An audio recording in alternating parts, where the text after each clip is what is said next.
Una ofensiva coordinada dirigida hacia el sur por parte de los ejércitos napoleónicos probablemente hubiera terminado con la resistencia que la Junta intentaba armar desde Andalucía.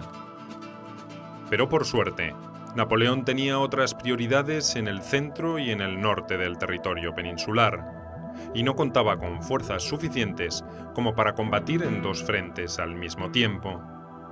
Esa demora sería decisiva para la causa española. La invasión napoleónica de España había obligado a Gran Bretaña a modificar drásticamente su estrategia en esa zona del continente europeo.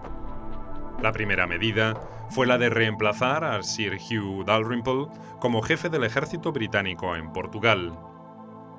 Para hacerlo, llegó el general Sir John Moore, uno de los más renombrados y competentes militares de su generación.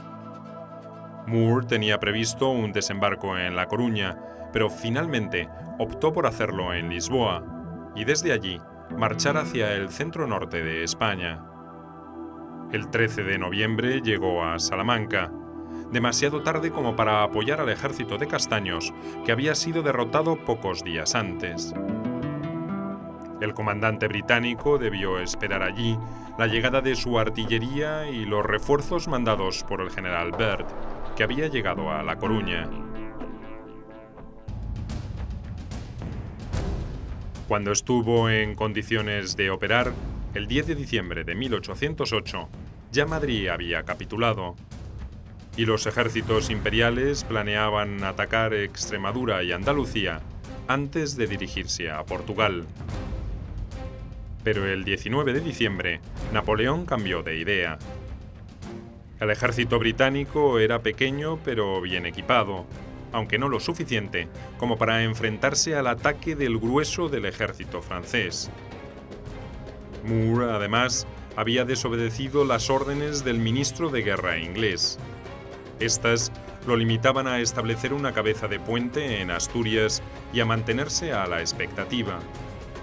Él consideró que podría unirse a los ejércitos españoles para resistir el ataque napoleónico, pero como no llegó a tiempo para intentar reforzar esa defensa, quedó solo y aislado. Cuando Moore se enteró que el mariscal Michael Ney, con 8.000 hombres, había desviado su marcha para atacarlo, resolvió replegarse hacia Galicia.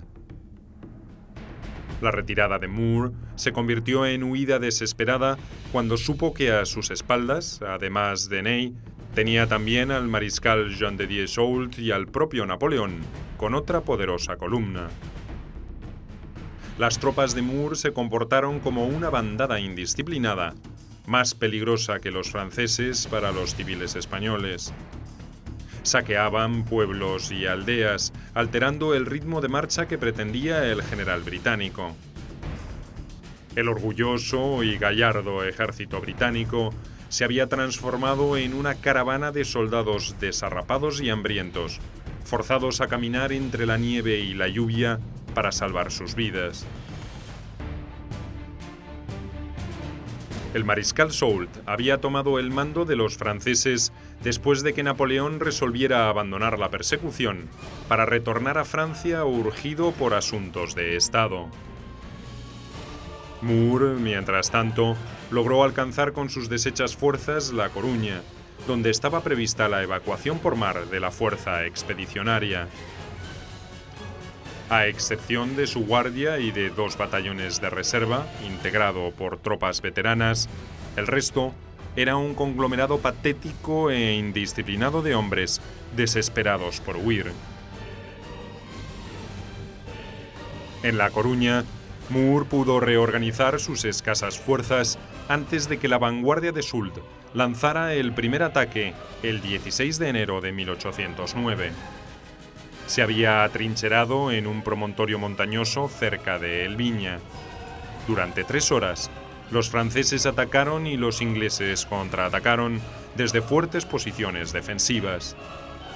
Tenían que mantener abierto el camino hacia La Coruña, donde estaban amarrando los buques que los rescatarían para llevarlos a Inglaterra. Fue una batalla dura y sangrienta donde ninguno de los bandos logró sacar ventaja.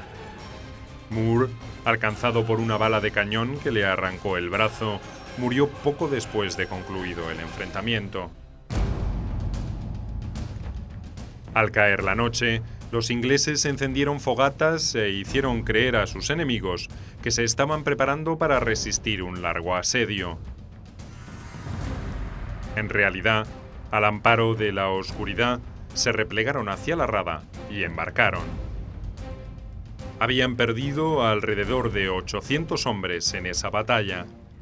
Un golpe durísimo para el prestigio de las armas británicas y para los patriotas, que se veían privados de un aliado no querido, pero necesario. Los desastrosos resultados del cuerpo expedicionario inglés comandado por el general John Moore en el invierno de 1808 habían influido negativamente en la opinión pública inglesa. El clima político no era propicio para arriesgar tropas de refresco en la península ibérica y combatir allí con los poderosos ejércitos napoleónicos.